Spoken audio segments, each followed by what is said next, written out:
नमस्कार। BA part first Indian music paper 2 में आज हम बात करेंगे पंडित विष्णु नारायण भातखंडे जी की स्वरलिपि का अध्ययन। इससे पहले हमने बात की थी स्वरों की कि स्वर कितने होते हैं। उसके बाद हमने आपको वादी संवादी स्वर क्या होते हैं, राग की आरोह अवरोह और पकड़ क्या होती है, राग में जातियाँ किस प्रकार से होती हैं वह हमने बताया। पर अब राग गायन में जो विलंबित ख्याल, द्रुत ख्याल और तराना, लक्षण गीत आदि जो गायन शैलियाँ होती हैं उन्हें लिपिबद्ध किया जाता है, उसे ही हम स्वरलिपि कहते हैं। उत्तर भारत में पंडित विष्णु नारायण भातखंडे जी के द्वारा क्रमिक पुस्तक मालिका भाग 1 से 6 लिखी गई थी और उत्तर भारत में पूरे में इन्हीं के द्वारा शास्त्रीय संगीत का अध्ययन किया जाता है। सबसे पहले भातखंडे जी ने ही स्वरलिपि पद्धति को जन्म दिया। स्वरलिपि पद्धति हम एक परिभाषा के अनुसार हम यह कह सकते हैं, गीतों को स्वरों के लिखित के रूप में लिपिबद्ध करने को स्वरलिपि पद्धति कहते हैं। पहले प्राचीन समय में यह होता था कि गुरु शिष्य प्रणाली चलती थी, जिसमें कि जो गुरु होते थे वह शिष्य को अपने सामने बैठाकर ही शिक्षा देते थे, यानी कि मौखिक रूप से। उनका कोई लिखित रूप नहीं होता था जो कि हमें लिखा हुआ मिल सके। गुरु शिष्य प्रणाली में यह होता था कि गुरु जो सामने गा रहे हैं उसी को ही शिष्य रिपीट करते हैं और उसी प्रकार से गायन सीखा जाता था। गुरु शिष्य परंपरा आमने सामने बैठ के कि गुरु के मुख से जो सीखते हैं वह मौखिक रूप में ही गाया जाए। तो जो प्राचीन जो गीत हैं वह हमारे पास लिखित रूप में मौजूद नहीं है, पर धीरे धीरे इनको लिपिबद्ध करने का आवश्यकता महसूस होने लगी। तो उन्हें इसी आवश्यकता को देखते हुए पंडित विष्णु नारायण भातखंडे जी ने और पंडित विष्णु दिगंबर पलुस्कर जी ने स्वरलिपि प्रणाली का आविष्कार किया। पंडित विष्णु नारायण भातखंडे जी जो हैं, इनकी स्वरलिपि पद्धति पूरे उत्तर भारत में प्रसिद्ध है और जो विष्णु दिगंबर पलुस्कर जी हैं उनकी पद्धति पूरे दक्षिण भारत में प्रचलित है। आज हम बात करेंगे पंडित विष्णु नारायण भातखंडे जी की स्वरलिपि का अध्ययन।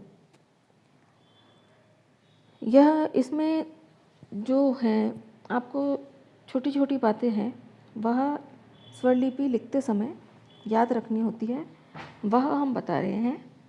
जिन स्वरों के नीचे या ऊपर कोई चिन्ह नहीं होता है वह शुद्ध स्वर कहलाते हैं। जैसे सा रे ग म, आप देख रहे हैं कि इस पर कोई चिन्ह नहीं है, तो ये शुद्ध स्वर होते हैं। हमने आपको पहले स्वरों के बारे में बताया था, शुद्ध स्वर और विकृत स्वर। विकृत स्वर के 2 रूप बताए थे, कोमल और तीव्र। वही आगे हम बता रहे हैं आपको। जिन स्वरों के नीचे आड़ी रेखा खींच दी गई हो उन्हें कोमल स्वर कहते हैं। रे ग ध नि ये 4 स्वर अपने स्थान से नीचे उतरते हैं तो वे स्वर कोमल कहलाते हैं। और इनमें स्वरों के नीचे आड़ी रेखा खींच दी गई है तो यह कोमल स्वर का चिन्ह है। स्वरों के नीचे आड़ी रेखा कोमल स्वर का चिन्ह है। तीव्र मध्यम की पहचान के लिए म के ऊपर खड़ी लकीर खींची दी जाती है, जैसा कि आपको दिख रहा है। तीव्र स्वर एक ही होता है, मध्यम स्वर। मध्यम स्वर अपने स्थान से ऊपर चढ़ता है, इसलिए वह तीव्र कहलाता है। तो उसे दर्शाने का तरीका यह है कि म के ऊपर एक खड़ी लकीर खींच दी जाए। नीचे बिंदु वाले स्वर मध्य सप्तक के स्वर माने जाते हैं, यानी कि जिन स्वरों के नीचे हम बिंदी लगी हुई होती है वह मध्य सप्तक के स्वर बताते हैं। यहाँ पर हम आपको एक बात बताएंगे, सप्तक 3 होते हैं, मध्य सप्तक, मध्य सप्तक और ताड़ सप्तक। मध्य सप्तक में स्वर के नीचे बिंदी लगती है, मध्य सप्तक में कोई भी चिन्ह नहीं लगता है और ताड़ सप्तक जो होता है उसमें स्वर के ऊपर बिंदी लगती है। यही हम आपको आगे बता रहे हैं। ऊपर बिंदु वाले जो स्वर होते हैं वह ताड़ सप्तक के स्वर माने जाते हैं। बिना बिंदी वाले स्वर मध्य सप्तक के माने जाते हैं। हमने आपको बताया है सप्तक 3 प्रकार के होते हैं। मध्य सप्तक के स्वरों में स्वर के नीचे बिंदी लगेगी, मध्य सप्तक में कोई बिंदी नहीं लगती, कोई निशान नहीं होता है और ताड़ सप्तक के जो स्वर होते हैं उनमें स्वर के ऊपर बिंदी लगती है। गाने के जिस शब्द के आगे अवग्रह का चिन्ह हो उसे उतनी ही मात्रा बढ़ाकर गाते हैं। अवग्रह होता है उस स्वर को आगे बढ़ाना। अवग्रह का निशान एस का आकार होता है, जैसा कि आपको दिख रहा है।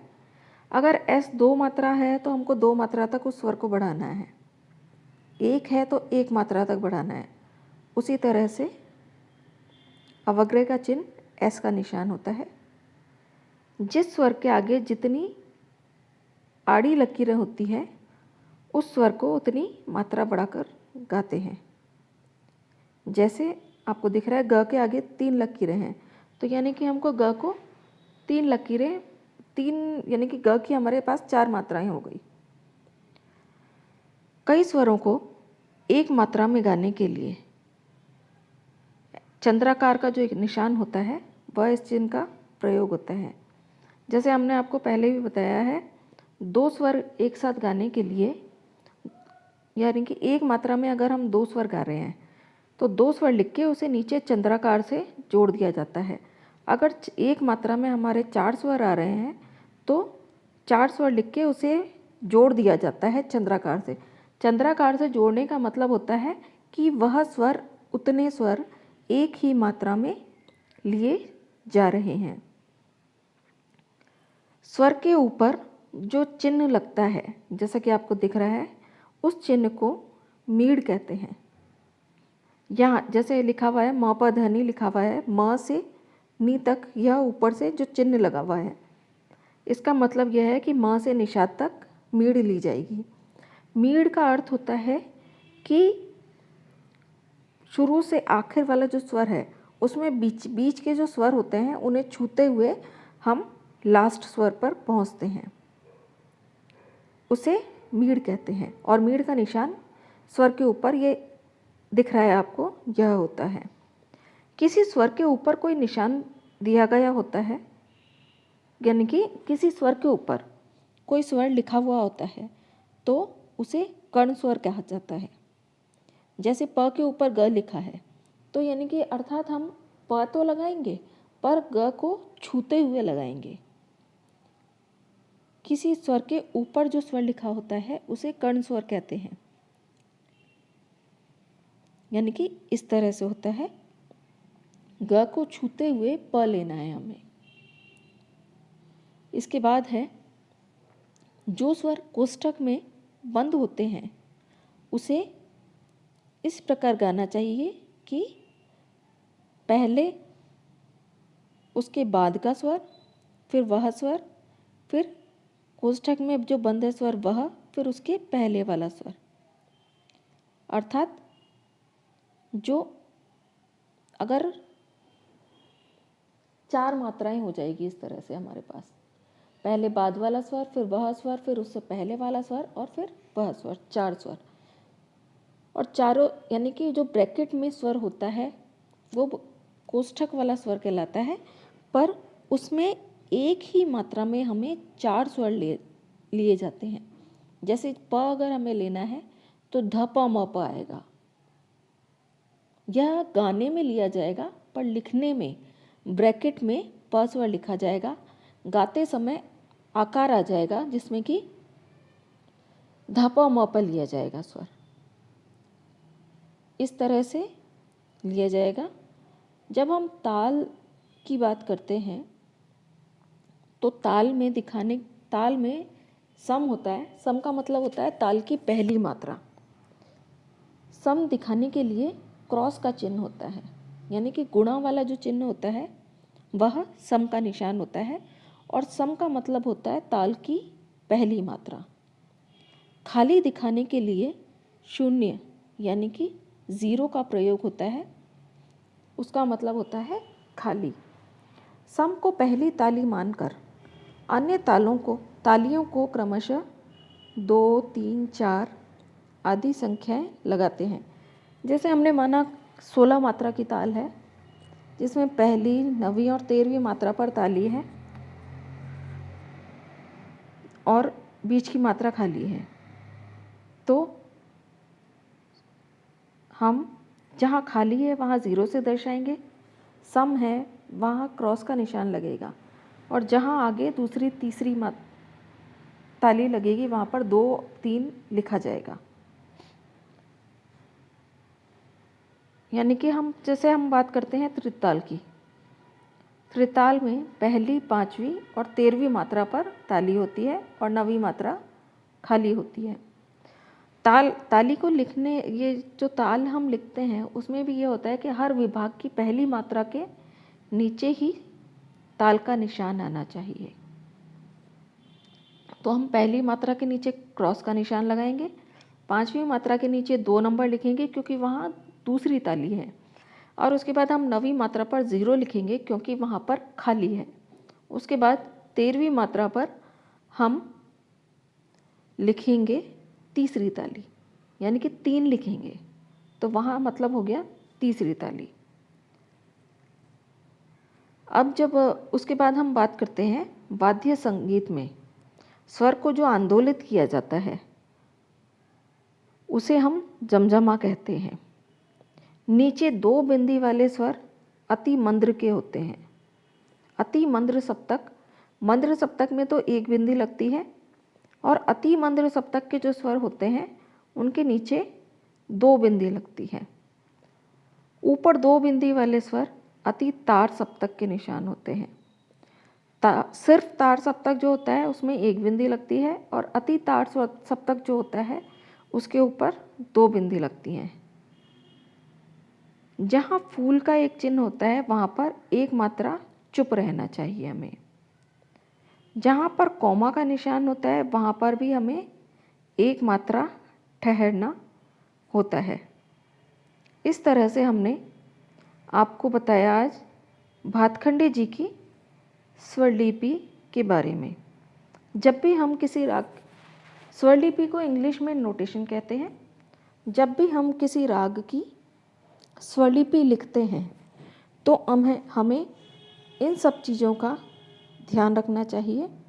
और जब हमारे सामने नोटेशन रहती है यानी कि स्वरलिपि, तो जब हम गाते हैं तो स्वरलिपि में अगर मंद्र सप्तक का स्वर है तो हमें पता है कि हमें मंद्र सप्तक का स्वर गाना है। तार सप्तक है तो तार सप्तक का स्वर गाना है।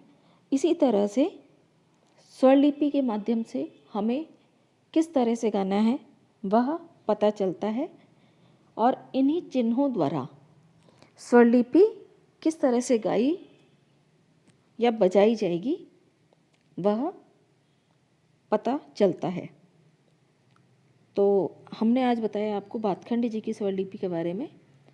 इस बारे में अगर आपको कुछ कन्फ्यूज़न हो तो आप कमेंट बॉक्स में कमेंट कर सकते हैं, और इसे अच्छे से याद कीजिए। धन्यवाद।